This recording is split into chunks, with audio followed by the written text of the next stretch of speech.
So let's jump into it then, Right.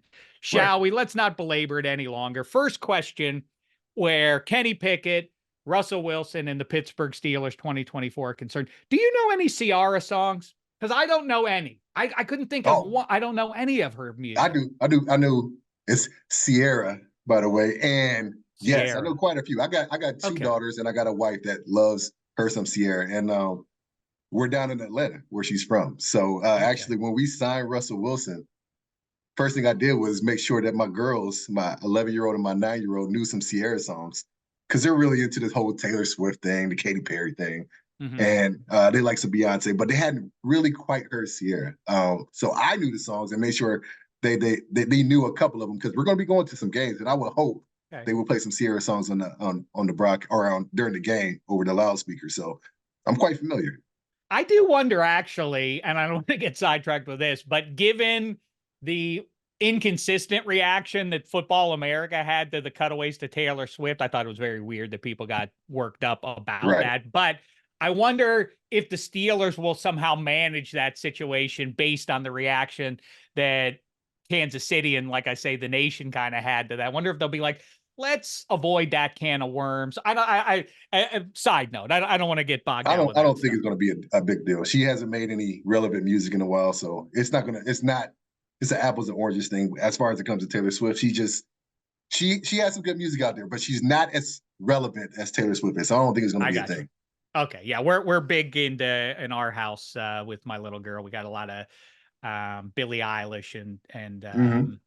and Beyonce going. But okay, so Sierra, you do know her music. Okay, second question: do you agree that Russ is on the Steelers because the Steelers tried to dictate the QB situation and it got dictated to them, which is to say, I think that they met with Russ on some level, initially at least, to as a fallback from Mason Rudolph. But by announcing publicly we're taking this meeting with Russ, it poked Mason Rudolph's gang to say, if you don't give us an answer soon, this is a possibility to replace you.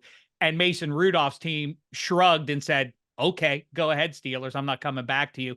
And that is how they wound up with Russell Wilson in this situation. No, I don't think it had anything to do with Mason Rudolph. I Hmm. think they were doing their due diligence, trying to find the best possible situation. And like I mentioned, like everybody's down on Russ because the last 2 years he's had in Denver, and maybe the last year or two he had in Seattle. I get it.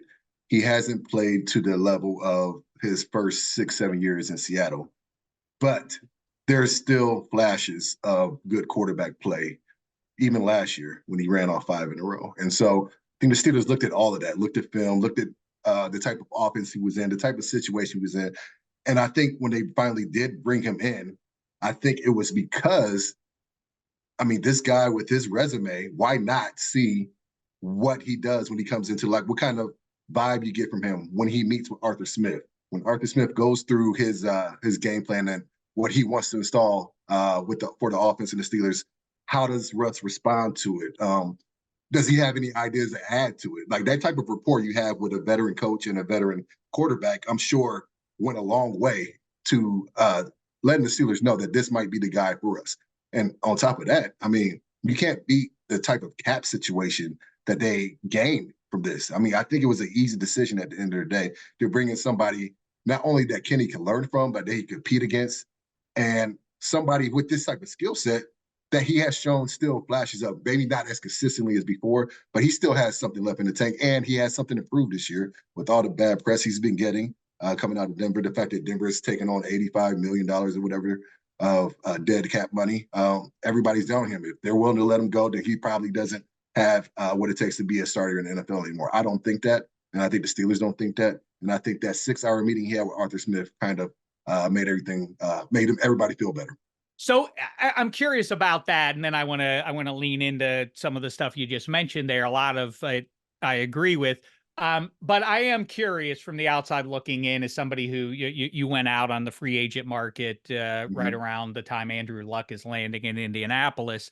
Um, what so we heard a lot like Tomlin and Russ got on thick as thieves, and the conversation transcended football, but also Right. Arthur Smith is there and laying out what his offensive philosophy is. How does that go? Like, how deep in the weeds do you suspect that gets with Russ? Like, I like in on third and longs, I prefer to run. I mean, what, how deep does it get in terms of Oh, the football and X's and O's and it all gets that? about as deep as you can get in a 6 hour conversation. I mean, there's a lot that goes into installing offense, but they probably went over general philosophies, what Russ likes as far as play calls are concerned, what Arthur Smith plans are for the personnel that they have in Pittsburgh and what kind of personnel they will be adding after Russ gets signed. And honestly, what the competition is going to look like between him and Kenny. Like, is this going to be a legit competition? Will you have the 60-40 edge or vice versa? All that I'm sure they delve deep into in this meeting, as they should. And they heard all good things. I think because of and mind you, these coaches know more inner depth, have more inner depth conversations with other coaches in the league. So we hear what we hear on the outside. Right.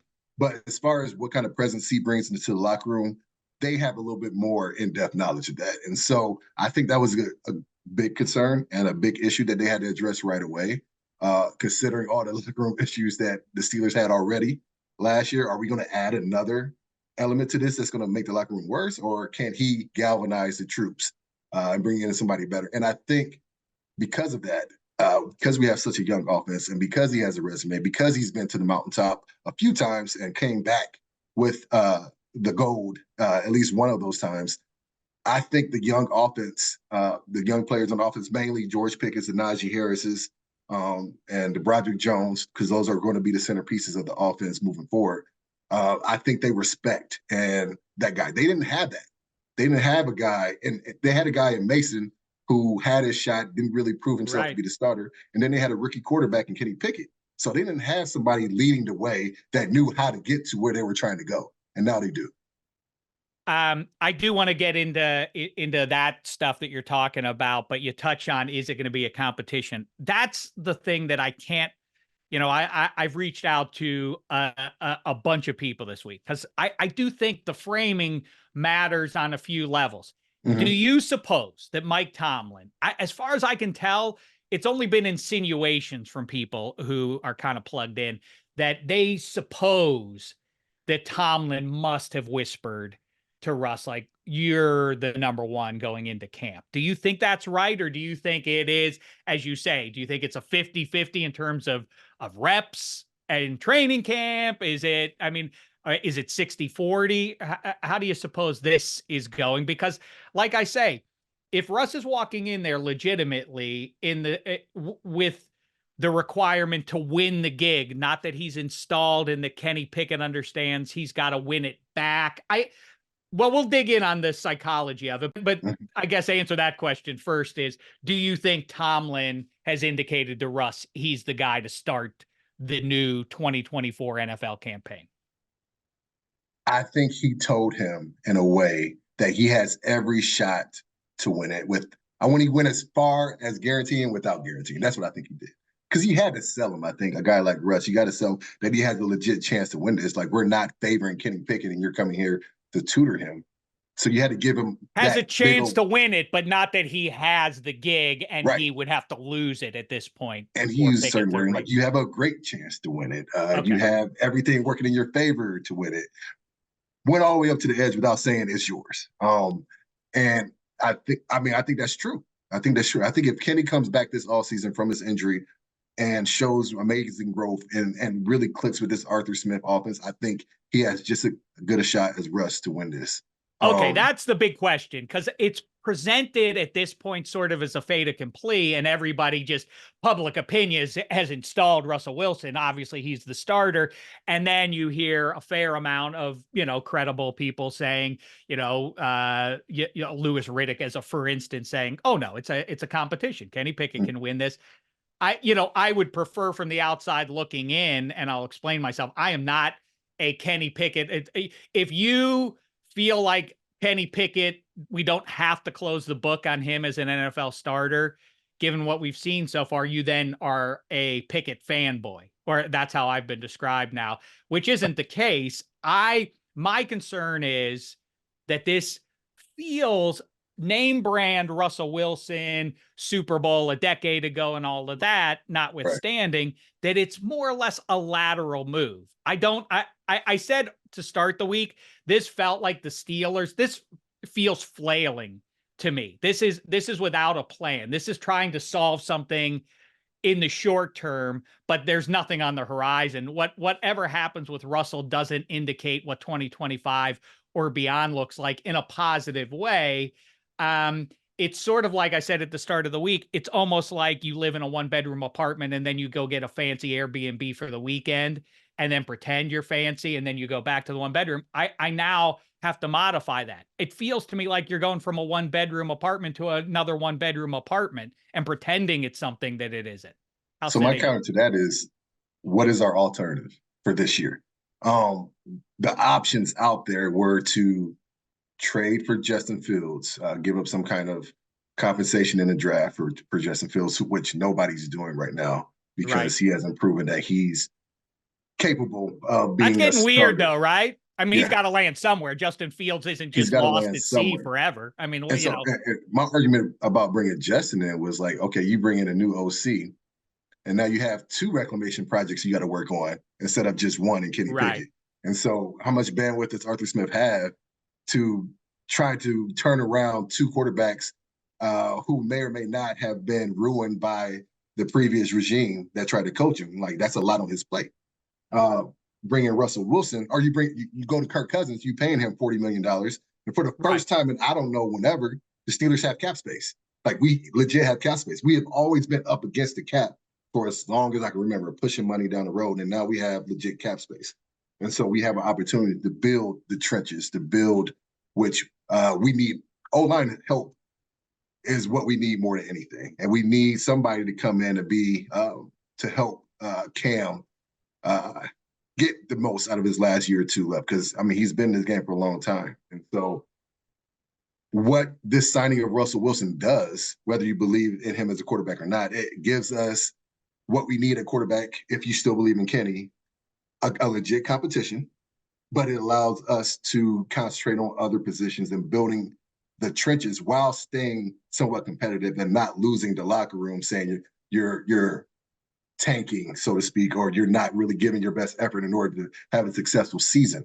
And so that's what I look at. I agree with you. By the way, I think this is the best sell, and I've heard and seen you make this, and I think it's right. It allows you to really flesh out that roster even more. My contention is, though, that last year, 2023's roster wasn't that far off. No roster in the age of free agency is perfection. Even if you take the QB out of it, there are going to be flaws. There were on the Chiefs, there were on the Eagles, there were on the Niners, and there are on the Steelers. So no big surprise there.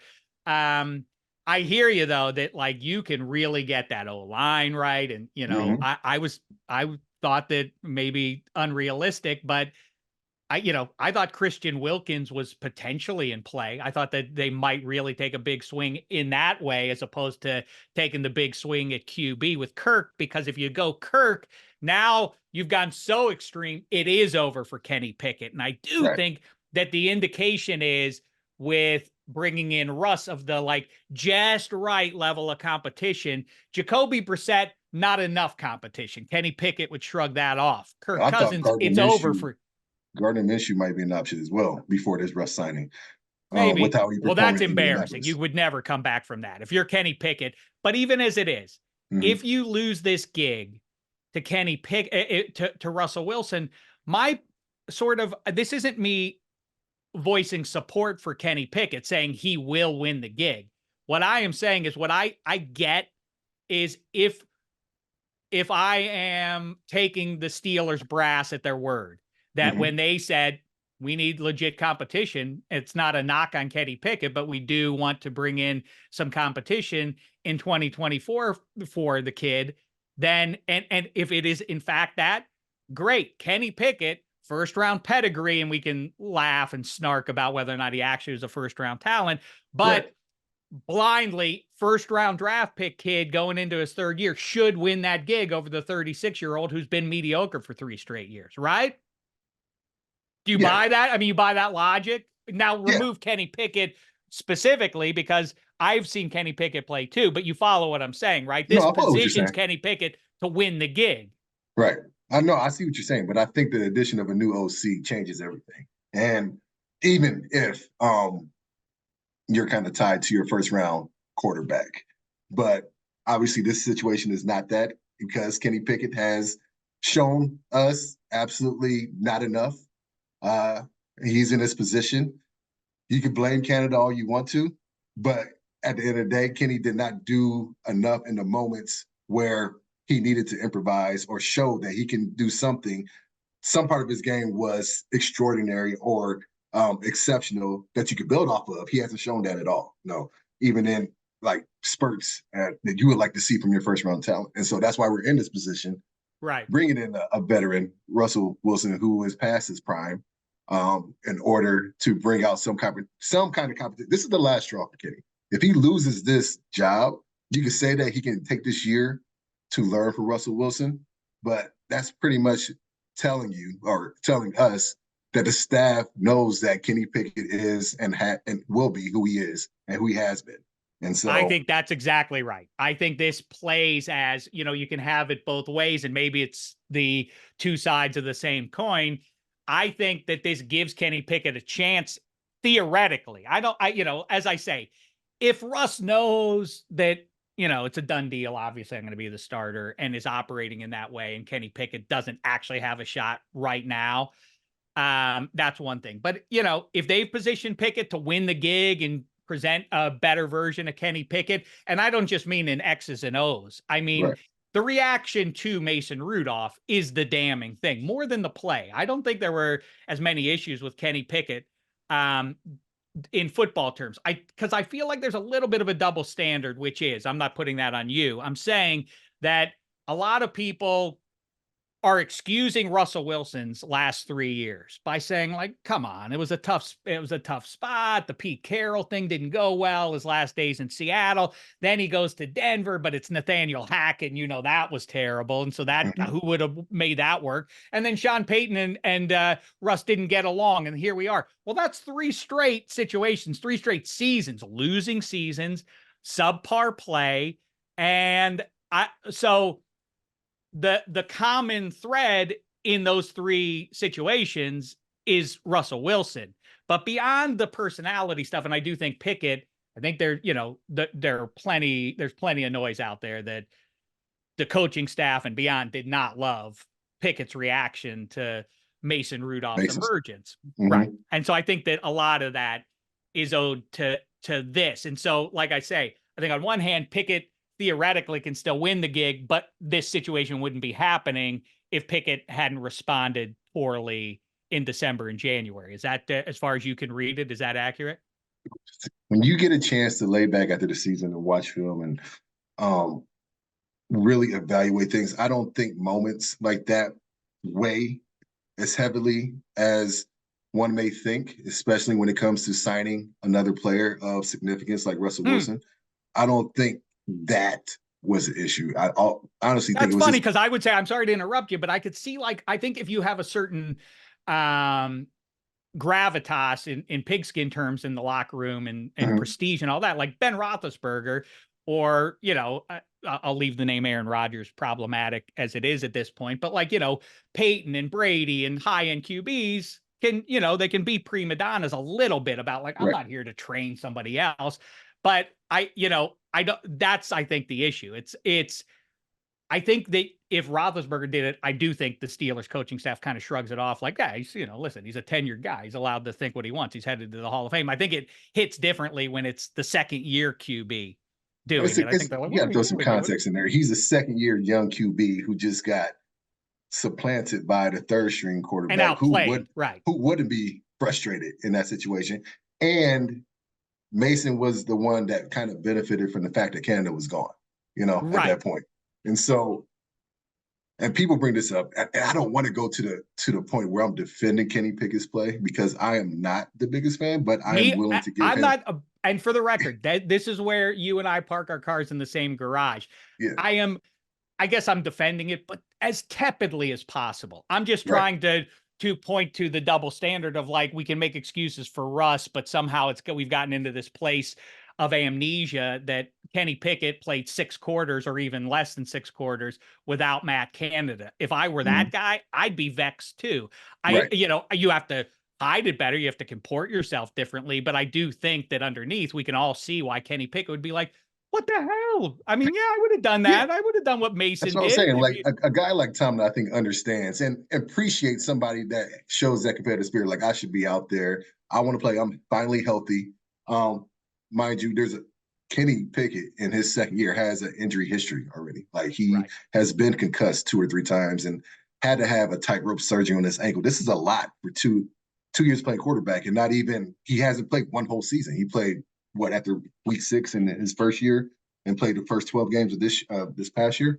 So all of that goes into this. All of that goes into this. Like, can he stay healthy? I know he's pissed off because he didn't get a chance to play in the playoff game. But Mason, I mean, you got to go with the hot hand. And I'm sure those are some tough conversations he had to have. And maybe he didn't have the right facial response to Coach Tomlin telling him that he would be benched. But I think once they got a chance to calm down and understand what kind of direction they were moving for, I'm sure they told him out from the outset that we're bringing in somebody. Before this Russell situation went down, even though everybody knew Russell would get released by the end of the season, I'm not sure they were for sure that they were going to go at him. But I'm sure they were for sure that they were going to bring in a vet. And they had that candid conversation with Kenny. And so he had to go into this offseason showing the Steelers, because no matter what, he's tied to the Steelers for the next 2 years.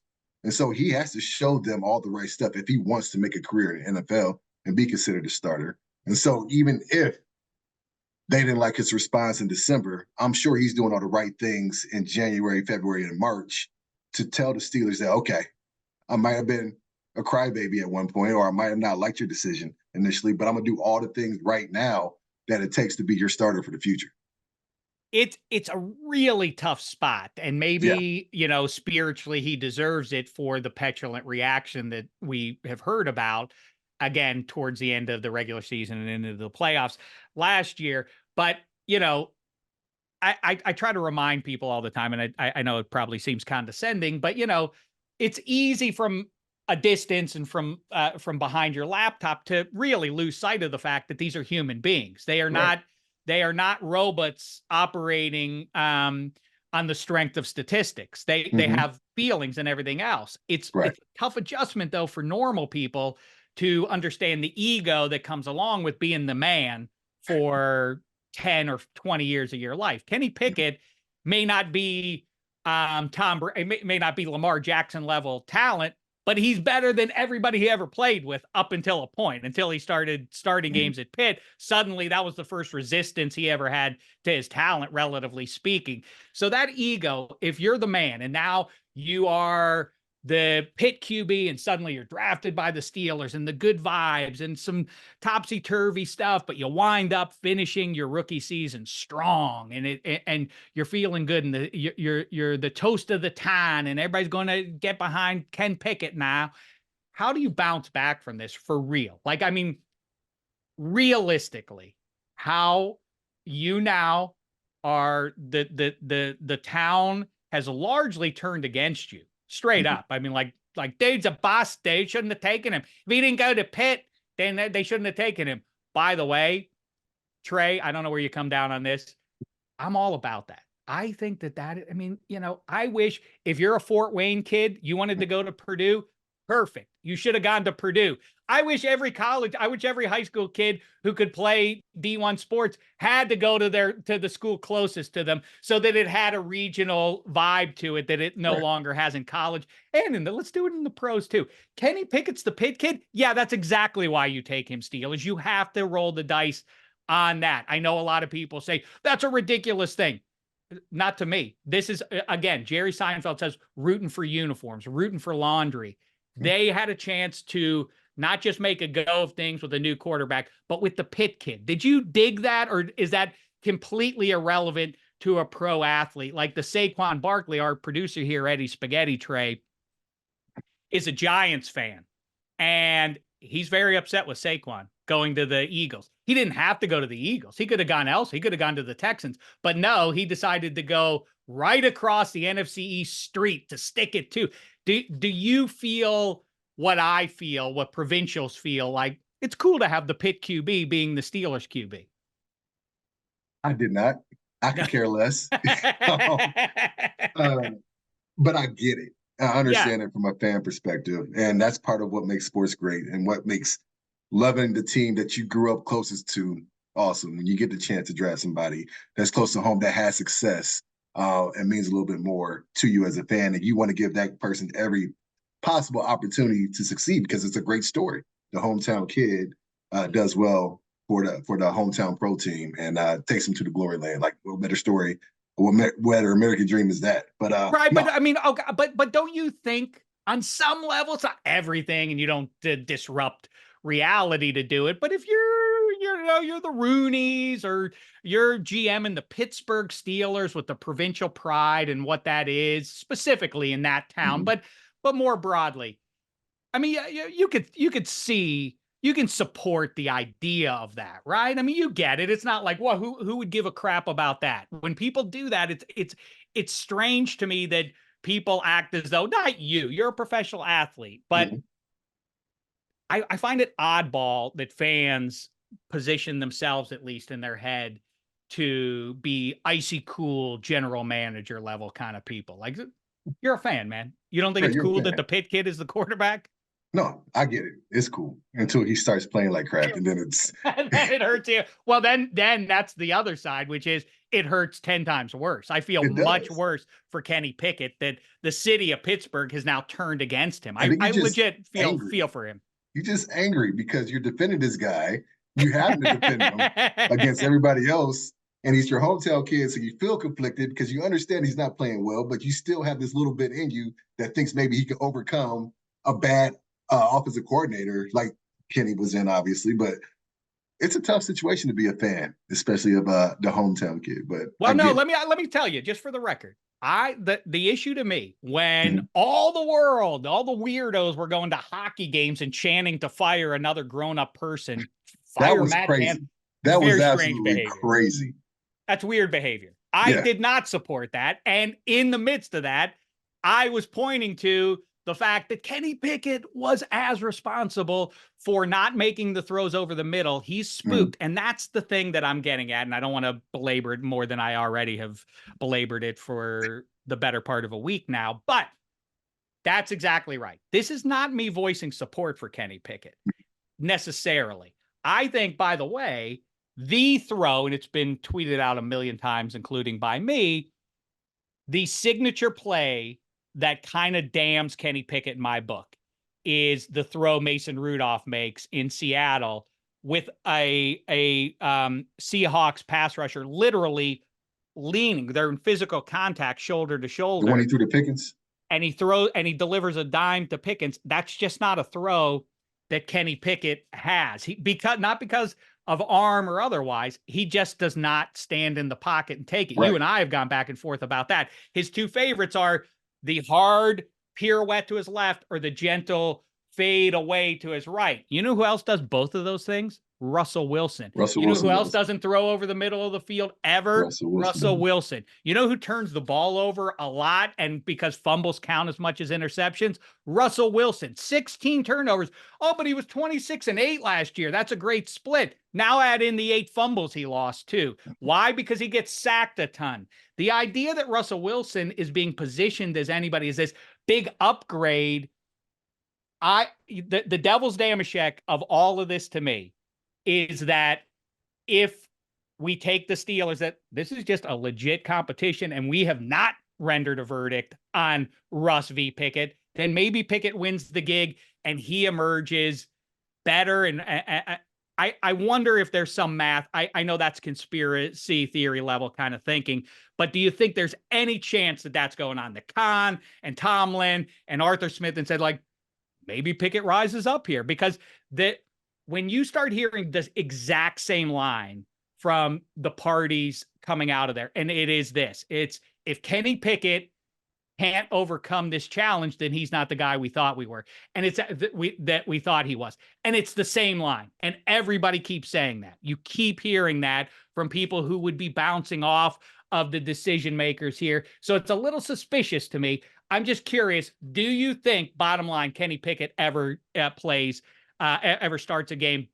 aside from injury for the Pittsburgh Steelers? That's a tough one. That is a tough one. If I had to answer that right now with how I feel, no. He does not start another game for the Pittsburgh Steelers. Because I think if Russ has a B- season, they extend him for a year or two at a very reasonable price. He doesn't have to play go, right? B+ ball. He doesn't have to play A+ ball. He just has to be good enough. Turn down the 5th-year option on Pickett, and that's a wrap on his time in Pittsburgh. In other words, yeah, he either gets traded because he still has a 4th year next year, or he gets straight up released, and they start hunting for their next franchise quarterback through the draft the next 2 years. And that, Trai, is my primary issue. I get that Justin Fields is a flawed guy, but if you can get him for a third and you can flood the zone along with Russ or without, I think it's worth it. And I get all the knocks on Justin Fields, but there still remains upside potentially there, as it does for Kenny Pickett. Whereas the ripening of Russell Wilson has occurred. We know exactly what he is, and we can excuse the last 3 years or so. But Russell Wilson at age 36 is not going to win the Super Bowl. How do I know that? Because only Tom Brady, Peyton Manning, and John Elway have ever been so old and won a Super Bowl. I don't think Russ bucks that trend. And by the way, obviously, as a Steelers fan, I hope I'm wrong about all of that. I'm not rooting against him or rooting for Kenny Pickett out of a sense of self-validation. I'm vain, Trai, but I'm not so vain that would get in the way for me, that I would root for Russ's failure because I said the opposite of that. I get that that's a lot of people kind of operate with that. I'd like for the Steelers to win games and go to the Super Bowl and send Cam Hayward off in glory and all that kind of stuff. Yeah, the thing about Russ, when you compare him to the other old quarterbacks that have left and gone on to have success with other things, I think these 3 years have humbled him beyond belief. I think he left Seattle. Part of the reason he left Seattle is so he could be in the same conversation with those 3, because he thought he was capable of carrying an offense. He thought he was the one that could dictate the offense. He's not Peyton Manning. He is not Tom Brady, obviously. I think he realized he needs more help than those guys do. He himself can't turn around a franchise. He found out very, very easily in Denver that he can't do that. So he's going to a team that has a running game. He's going to a team that has a defense. And he knows that he's not going to be relied upon like he was in Denver. That's why they paid him all this money to help turn around so we're agreeing then. We're saying the same thing, which is there's a lot that's attached to what Russ is going to do. But all the stuff, I saw Pep Hamilton had a quote about why Russ is a great fit and why this is great for Russ. Because like Russ, look at Seattle. That's why this is great for Russ. Play action, great defense, run game. Like, well, you're describing what would benefit any quarterback. I mean, who wouldn't be better off with all those things around him? There are 3 to 5 human beings that can overcome not having those things. Exactly. And they all happen to be in the AFC, and they're Josh Allen and Patrick Mahomes and Lamar Jackson. But I mean, remove that handful, the names you can count on one hand, small if it's Kenny Pickett's or otherwise. I mean, like the praise that Russ is getting. The other last thing I have for you is on the Russ thing is I'm confused about why we keep hearing about like Russ had to find the Steeler situation compelling. Says who? That's the damning thing about Russ as far as I can tell. The Giants maybe would have had him compete with Danny Dimes. If Daniel Jones' neck ain't right, then it's conceivable Russ would have been the starter, but otherwise Dimes probably starts for the Giants. As far as I can tell, the Raiders just didn't want to meet with him. Where are these other options? Minnesota, maybe but they had to know, the Vikes had to know before Kirk went to Atlanta that that was going down. So did Minnesota reach out to Russ and he turned them down? I haven't heard any rumors to that effect. What I'm saying is I feel like 31 teams told you what they think about Russ, and the Steelers have created some different premise for who this guy is in 2024? See, the timing of it kind of, because they were so quick. He flew in on Saturday Something or like that, yeah. Friday, signed or at least announced on Sunday, right before the tampering period started, or essentially what we call tampering, but it's essentially we started free agency started. So those questions are hard to answer. All the questions you just posed are hard to answer because he did the prudent thing and signed and announced right away. And so you'll never know if other teams are interested, or if he could have went to Raiders. He could say just had such a great meeting with Arthur Smith and Coach Tomlin that it was just so hard to say no. They wouldn't let me out of Pittsburgh. And so, yeah, you can say, you can say all that other stuff, but we don't know. And we can't just depend on rumors, you know. I know we like to, especially this time of year when that's all we have in regards to the NFL, all these quote unquote insiders and whatnot. And so I do think there was interest out there. And I think it's not necessarily because of Russ's ability or lack thereof, as it's diminishing over time, but because of the cap situation. This is such a unique situation with a guy with his resume that you may never come across this again. And it affords you an out after this year. If he doesn't work, you can just say bye. And so, and he's also coming in. He hasn't been in this type of situation since he was drafted. He was a second or third runner. I can't remember. Coming in, and had just signed Matt Flynn to some kind of big contract, right? And he had to come in and prove himself in camp all over again. The best came out of him was when he had legit competition. He hasn't had competition since then. And so I think the Steelers are saying, okay, let's see what we can. Let's squeeze all the juice out of Russ this last year. Say it's a competition, knowing that there's nothing that's going to be guaranteed to you after this year. So you have to put your best foot forward. You have to be the consummate teammate. You have to play lights out if you want to be a starter in the NFL after this year. So let's mold this situation. Let's present it in a way that's going to say, okay, Russ, this is your chance to prove that you can still be the guy in the NFL. You still can be a starter. And that had to be enticing for him. Nobody else could really offer that. Okay.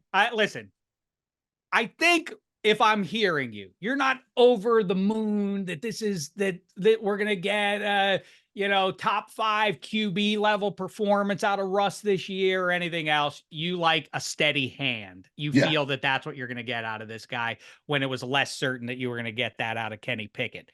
Right. Intermediate level QB play should yield great results. Right? I mean, well, that's my point with Pickett. That's my defense of Pickett is, well, he's mediocre too, and that's all you need. If you could ever get the Steelers to 24 points a game on offense, they would win 13 games every year. I just want a quarterback that can keep drives going. I want somebody that can get first down, so our defense isn't a nub by week 10 because they've been on the field for 40 minutes a game.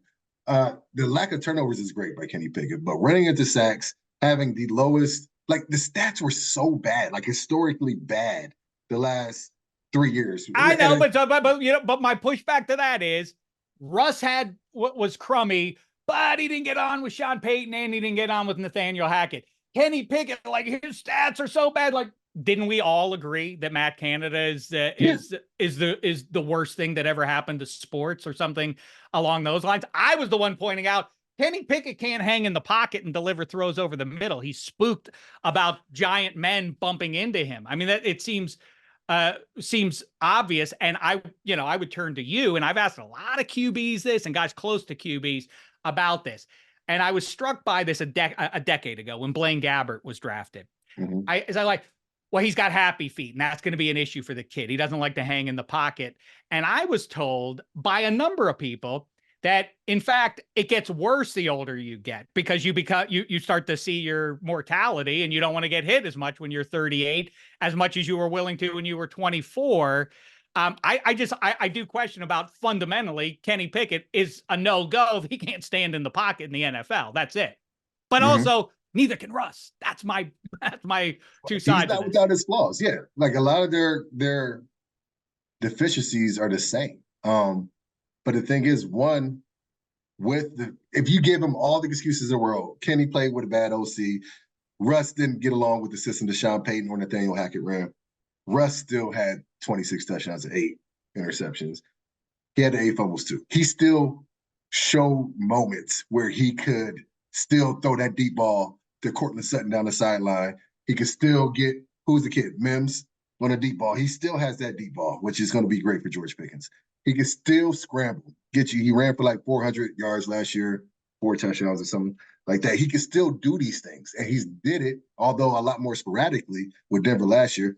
Had a 5-game winning streak last year where he played good football against Kansas City, against Buffalo, against Green Bay. 4 playoff teams. I forgot who the 4th playoff team was, but beat 4 playoff teams out of those 5. Yeah. That was a nice run he had there, right? Flashes.